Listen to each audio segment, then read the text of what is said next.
Start by unlatching the side frame lock to open the stroller. Hold the lock open, then pull up on the handlebar until the frame opens and clicks.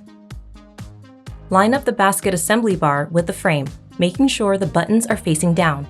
Press the buttons and push the bar into place until it clicks on both sides. Zip the basket fabric around the basket bar to finish attaching it. Turn the stroller so the front faces up. Line up the metal pin on each front wheel with the frame and push until it clicks.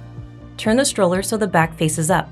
Push each rear wheel onto the rear leg until it clicks into place. Pull on each wheel to make sure they're securely attached. Slide the toddler seat onto the mounts until it clicks into place. Push the bumper bar into the openings on the stroller until it clicks into place.